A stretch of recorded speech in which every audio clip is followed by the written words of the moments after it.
Hai semua pelajar SPM, jom kita buat ulang kaji pantas untuk bab 9, Dasar Luar Malaysia. Dalam sesi ini, kita akan fokus pada isi-isi paling penting yang korang perlu tahu untuk skor dalam peperiksaan nanti. Alright, perkara pertama sekali, kita kena faham dulu apa sebenarnya asas-asas yang membentuk dasar luar negara kita ni. Dari mana datangnya idea-idea ni semua? Okey, cuba kita tengok macam mana dasar luar kita ni berubah dari zaman ke zaman. Dulu, zaman Melaka, kita dah ada hubungan dagang. Masa British, semua London yang kawal. Tapi yang paling ketara sekali, tengok perubahan lepas merdeka. Dari Pro-Barat masa zaman Tunku, kita beralih ke dasar berkecuali di bawah Tun Razak. Kenapa? Sebab inilah masanya Malaysia tunjuk pada dunia, kita dah matang dan boleh tentukan hala tuju kita sendiri. Kita tak nak terikat dengan mana-mana kuasa besar. Jadi, kena ingat, dasar luar kita ni bukan dibuat suka-suka tau. Ia dibentuk oleh 4 faktor utama ni. Senang je nak faham.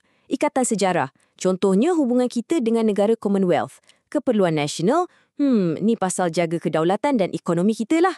Kepimpinan pula bergantung pada visi Perdana Menteri kita pada masa tu. Dan akhir sekali, persekitaran luar. Macam masa Perang Dingin, kita terpaksa pilih pendirian kita. Baik, kita dah faham asasnya. Sekarang, macam mana semua ni diterjemahkan dalam tindakan di pentas dunia? Jom kita tengok peranan kita dalam 2 pertubuhan gergasi, PBB dan Commonwealth. Sumbangan Malaysia dalam PBB ni serius, bukan biasa-biasa tau. Kita bukan setakat jadi ahli dan bayar yuran je. Kita betul-betul aktif. Kita hantar tentera kita untuk misi pengaman di seluruh dunia. Kongo, Somalia, Bosnia. Ini bukan sekadar simbolik, tapi ia tunjukkan komitmen kita yang sebenar pada keamanan dunia selaras dengan piagam PBB. Kalau dalam Commonwealth pula, banyak manfaat yang kita dapat. Dari segi ekonomi, rancangan Colombo banyak bantu pembangunan negara kita. Dari segi pertahanan pun ada kerjasama. Tapi, salah satu perkara yang paling patut kita banggakan ialah macam mana Malaysia jadi antara suara paling lantang menentang dasar apartheid di Afrika Selatan. Kita tunjukkan yang kita takkan berdiam diri bila ada isu ketidakadilan kaum. Alright, dari pentas global, kita zoom in sikit ke rantau kita sendiri, Asia Tenggara. Di sinilah peranan Malaysia sebagai salah seorang pengasas ASEAN jadi sangat-sangat penting. Yang ini tolong highlight ZOPFA. Kena faham, ini diisytiharkan masa kemuncak Perang Dingin. Jadi, ZOPFA ni ibarat satu mesej dari ASEAN yang diterajui Malaysia untuk cakap pada dunia. Hey, kami tak nak kawasan kami jadi medan pertempuran antara Amerika dengan Soviet. Ini satu langkah yang sangat berani dan menunjukkan Malaysia ni proaktif, bukan sekadar pak turut. Jadi, apa je yang ASEAN buat? Senang cerita, kerjasama ASEAN ni ada 3 tiang utama. Dari segi politik, kita sama-sama bantu selesaikan konflik serantau. Dari segi ekonomi, kita ada projek-projek industri bersama. Dan sosial pula, kita bekerjasama dalam pendidikan dan sukan. Macam Sukan C itu. Nampak tak? ASEAN ni bukan pasal politik je. Ia ada dalam macam-macam aspek kehidupan kita. Okey, selain ASEAN, ada lagi 2 platform besar di mana Malaysia memainkan peranan penting untuk menyuarakan pandangan negara-negara membangun dan juga dunia Islam.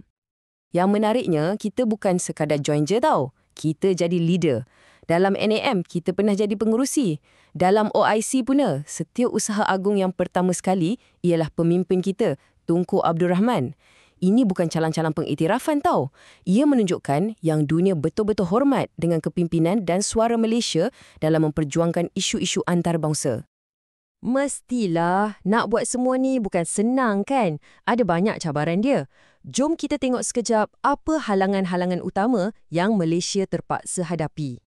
Tapi yang hebatnya, untuk setiap cabaran, Malaysia ada jawapannya. Ada masalah, kita cari solusi. Contoh, bila ada cabaran keselamatan serantau, kita wujudkan Perjanjian Pertahanan 5 Negara atau FPDA. Bila ekonomi tergugat, kita tubuhkan Petronas. Nampak tak? Setiap langkah yang kita ambil tu strategik dan pragmatik. Semuanya untuk pastikan kepentingan negara kita terjaga. Petikan ini memang rumusan paling padu untuk keseluruhan bab ni.